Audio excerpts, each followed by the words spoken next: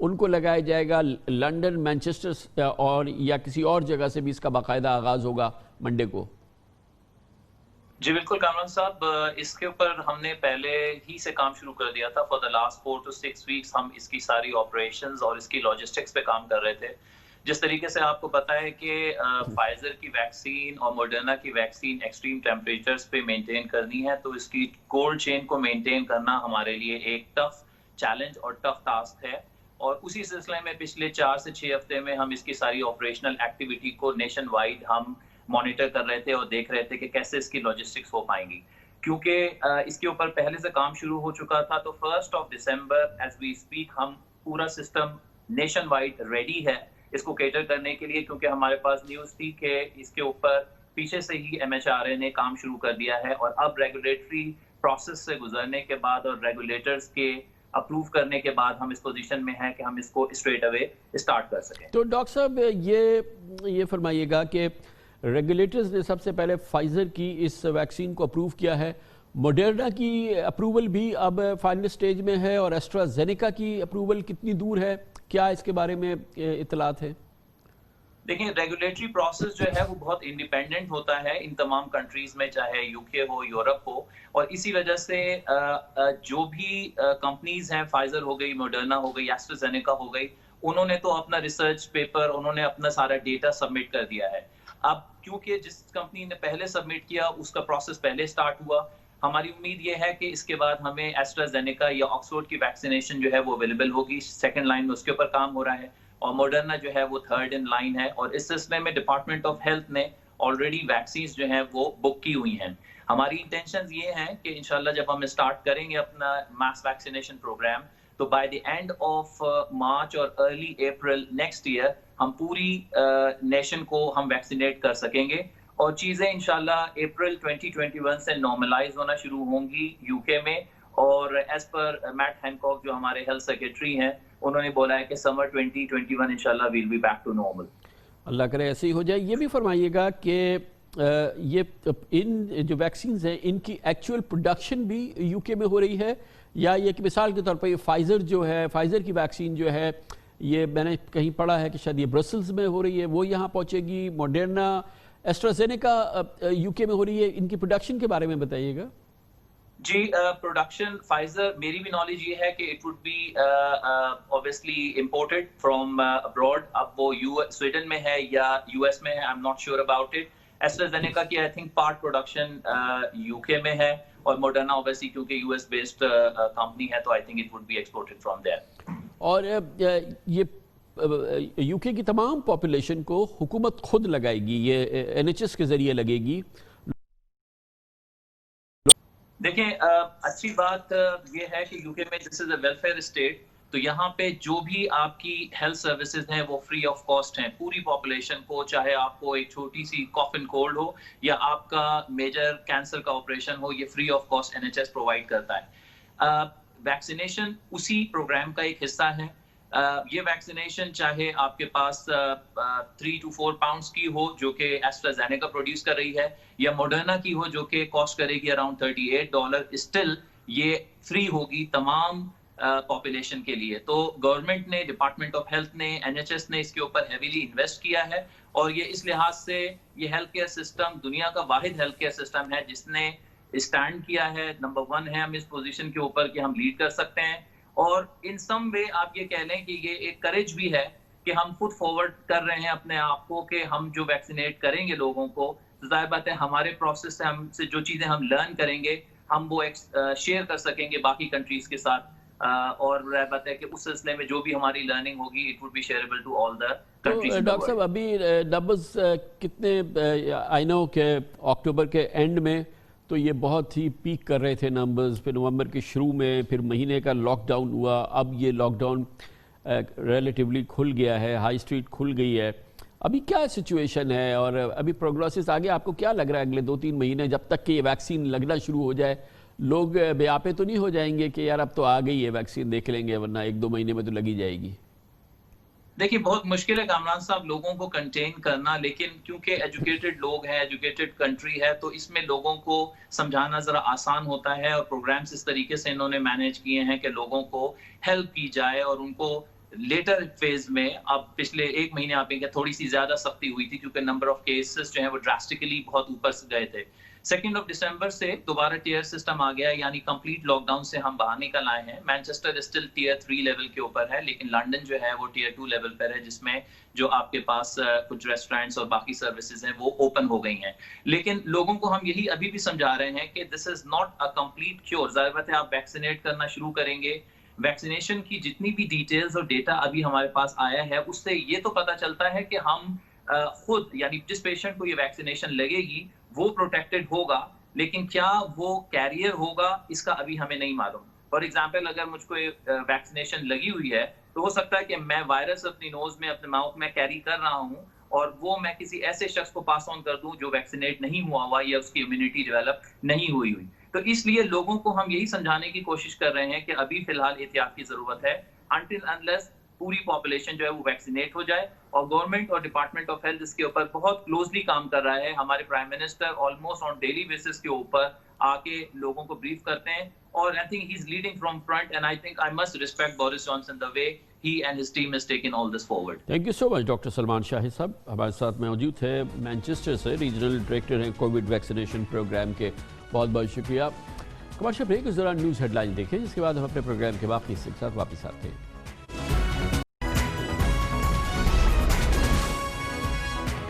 آپ دیکھ رہے ہیں خبروں, تبصروں اور تجزیات پر مبنی پاکستان کا سب سے معتبر نیوز شو دنیا, کامران خان کے ساتھ.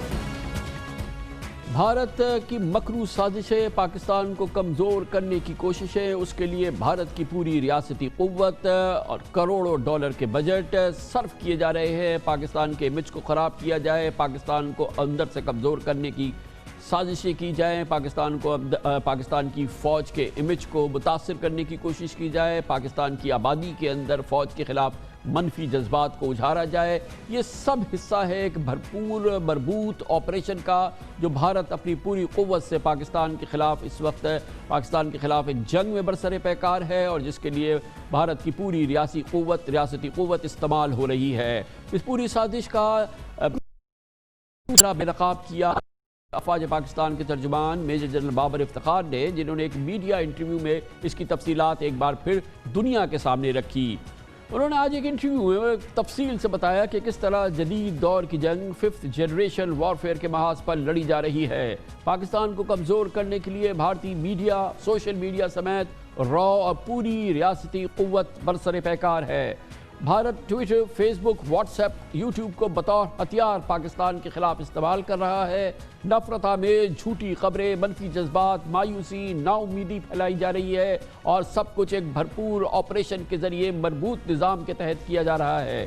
ہمارے اپنے لوگوں کو بھی پاکستانی نوجوانوں کو گمراہ کرنے کے لیے استعمال کیا جا رہا ہے. کروڑوں ڈالر صرف کیے جا رہے ہیں سی پیک کو نشانہ بنانے اور پاک فوج کے امیج کو بگاڑنے کی سازش میں. پاک فوج نے بھارت کے اس مکرو چہرے کو آج بے نقاب کیا, اور کس طرح سے بھارت میڈیا, سوشل میڈیا کے تمام جو انسٹرومنٹس ہیں ان کو استعمال کر رہا ہے, 5th جنریشن وارفیئر کو کس طرح سے استعمال کر رہا ہے پاکستان کے خلاف, اس کا تفصیلی اظہار کیا, اس کو بے نقاب کیا جنرل بابر افتخار نے آج کے میڈیا انٹرویو میں. Social media that we're seeing right now, there's a massive increase in fake news, misinformation, disinformation about Pakistan, about the Pakistani army and so on. Recently we saw the hashtag trending in Twitter, civil war in Karachi. Now you're the head of Pakistan Army's Information Services wing. How do you intend to counter this? Can you do anything to counter this? There are so many examples. Like you just said, civil war in Karachi. I mean, what happened? There was nothing on ground. Pakistan is being subjected to this 5th generation warfare and hybrid applications in a massive way. It's a major challenge, especially what's happening on the social media.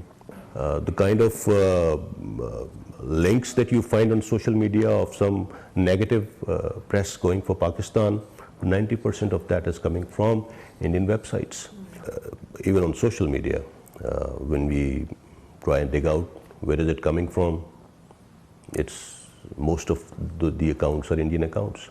Only recently there have been I think they've unearthed a major effort by the Indians in the form of EU disinformation lab. So unfortunately, it's a major onslaught, and it's a major part of the 5th generation warfare. Basically, what they're trying to do is they target Pakistan from different directions to slow down the kind of progress, the kind of trajectory that Pakistan has for the future. Director general ISPR major general Babar Iftikhar نے خاص طور پہ ذکر کیا اور unwell کیا کہ کس طرح سے بھارت پوری قوت سے سی پیک کو ڈی ریل کرنے کی کوشش کر رہی ہے، سبورٹ کرنے کی کوشش کی جا رہی ہے، اور اس معاشی گیم چینجر کے خلاف بھارت پوری قوت سے دہشت گردی کو بھی استعمال کر رہا ہے۔ سی پیک بھارت کا سب سے بڑا نشانہ ہے۔ Indians see CPEC as a game changer for the region, and it is a game changer for the region. Somewhere Indians decided that there is a timeline beyond which this project becomes irreversible. The kind of threat that it is facing from the Indians is obviously the security threats that we are facing. There is a lot of terrorist activity going on around it. The terrorists who are being used to target this project are continuously targeting the Chinese manpower involved. They are trying to target the local labor also who are working for this project. To keep this project secure, we've raised 2 divisions for the security of this project. And other than that, we have about 8 to 9 regular regiments also protecting this the corridor, the project at various locations from wherever it is passing through. خاص طور پہ major general Babar Iftikhar نے بتایا کہ کس طرح سے Bharat false flag operations launch کرتا ہے، پاکستان کو انوالو کرنے کی کوشش کرتا ہے، پاکستان کے نام کو خراب کرنے کی کوشش کرتا ہے، اور یہ سب کچھ اس وقت ہوتا ہے جب کوئی بڑا ایونٹ ہونے والا ہوتا ہے، اور اس طرح کے کئی واقعات موجود ہیں، اور اس طرح کی ایک ناکام کوشش کا باقاعدہ ذکر کیا، اس کو انویل کیا جنرل افتخار نے۔ Whenever there is a major event coming up in the world, anywhere else, something happens, something that can connect Pakistan to terrorism.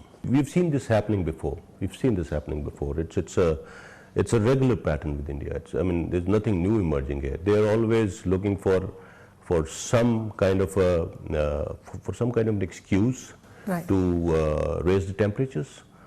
False flag operations are a norm with them, and they keep doing that all the time.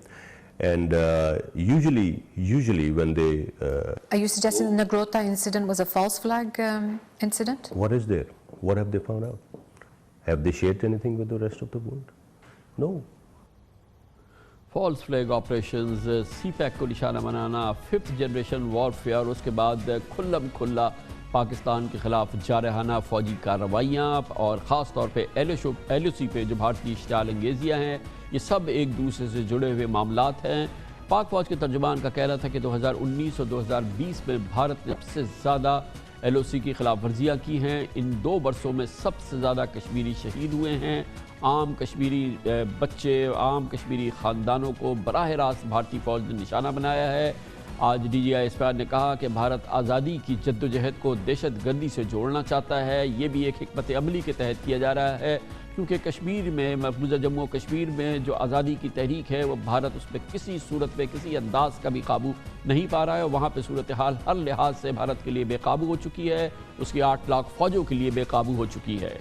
It all started from 2014, and I think 2019 and 2020, these 2 years have seen the maximum number of ceasefire violations, and I believe maximum number of casualties also.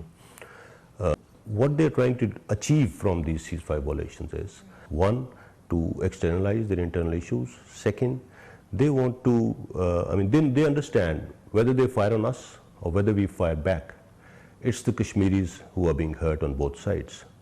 So it is also an exercise in trying to draw a wedge between the Pakistani army and the population living along the line of control. We've been taking diplomats, media to the line of control. We have a United Nations military observers group in India and Pakistan. They're always available on Pakistan side. They're going everywhere. They're visiting all the places. The last time I took a group of ambassadors to the line of control, and I informed them that this particular place where they were on that particular day, it was pointed out by none other than the Indian Army's military chief that it's supposed to be a launch pad where maybe 250 odd individuals are waiting to infiltrate inside India. So it's absolutely propaganda.